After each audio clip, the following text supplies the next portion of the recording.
যারা যারা কোয়েল পাখির খামার পরিচালনা করতেছেন, 3 টাকার নিচে যারা ডিম বিক্রি করতেছেন সবার লস, সবারই লস হচ্ছে। 3 টাকার নিচে যারা ডিম বিক্রি করতেছেন সবারই লস হচ্ছে। সেক্ষেত্রে যারা রানিং কোয়েল খামারি তারা ভাবতেছে যে কোয়েল পাখির মতোই অন্য কি করা যায় বা অন্য কোন জিনিসটা পালন করা যায়, কোনটার খামার করা যায় স্বল্প পুঁজিতে অবশ্যই। সে সম্পর্কে বিস্তারিত থাকবে। যারা হচ্ছে রানিং কোয়েল পাখি পালন করে লসে আসেন, পাশাপাশি যারা হচ্ছে নতুন খামার দিবেন ভাবতেছেন, বিশেষ করে অনেকেই ভাবতেছে যে কোয়েল পাখির খামার দেবে, তাদের জন্য ভিডিওটি অনেক বেশি গুরুত্বপূর্ণ। অবশ্যই ভিডিওটি দেখবেন, দেন হচ্ছে আপনি সিদ্ধান্ত নেবেন। শুনেন, বাংলাদেশের সব অঞ্চলেই এই বর্তমানে শীতকালীন সময়, শীতকালেও বেশিরভাগ অঞ্চলে 2.5 টাকা 2 টাকা করে ডিম বিক্রি হচ্ছে প্রতি পিস কোয়েল পাখির। এই দামে যারা ডিম বিক্রি করতেছে সবার লস হচ্ছে, সবার লস হচ্ছে ভাই। শীতকালে যে পরিমাণ কারেন্ট বিল আসবে, পাশাপাশি যেই পরিমাণ সার্ভিস কস্টিং যাচ্ছে, মানে লাইটিং বলেন বা সব কিছু বলেন, ওষুধপাতি বলেন, সব কিছু যে পরিমাণ যাচ্ছে, কোনো লাভ নেই।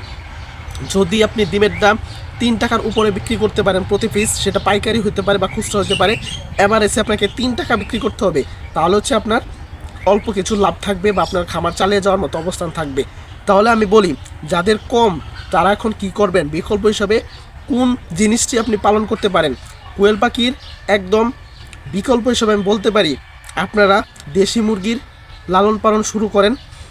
কারণ কি, দেশি মুরগি কেন পালন করবেন শুনেন, বাজারে যত যাই আসুক, যত যেই রকম মুরগি আসুক, টাইগার আসুক, যাই আসুক, দেশি মুরগির ডিমের যে ডিমান্ড, এটা প্রত্যেক অঞ্চলে, এই ডিমান্ড আজীবনেও কমবে না। আগামী 10 বছর, 20 বছর, 50 বছর ধরেন আপনি এই দেশি মুরগির ডিমান্ড কখনো কমবে না। কারণ এই দেশি মুরগির যে ভিটামিন গুণাগুণটা রয়েছে, যেটা অনলাইনে যেভাবে হচ্ছে বা সরকারি বিভিন্ন স্থান থেকে যেভাবে, পাশাপাশি ডাক্তাররাও কিন্তু বলেন দেশি মুরগির ডিমের কথা। সেই ক্ষেত্রে গ্রাম অঞ্চলে বলেন, শহর অঞ্চলে বলেন, অরিজিনাল দেশি মুরগির ডিমটার কিন্তু অনেক বেশি ডিমান্ড। সেই ক্ষেত্রে আপনারা হয়তো কোয়েল পাখি বাদ দিয়ে দেশি মুরগির ডিমের উৎপাদন শুরু করেন, সেটা আপনাদের জন্য অনেক বেশি লাভবান হতে পারবেন, অনেক বেশি ভালো হবে। বাজারে যে আমরা লেয়ার ফিডটা খাওয়াই দেশি মুরগিকে, ওইটাও খাওয়াতে পারবেন। পাশাপাশি হচ্ছে আমরা গড়ের যে আপনার বাদ বলেন, খুদ বলেন, এগুলো হচ্ছে আপনারা খাওয়াতে পারবেন। চাইলে আপনারা আবদ্ধ পদ্ধতিতে পালতে পারবেন, বা চাইলে হচ্ছে আপনারা আপনার বাড়ির আশেপাশে ছেড়ে দিয়েও আপনি পালন করতে পারবেন, যদি আপনি ছোটো পরিসরে করেন।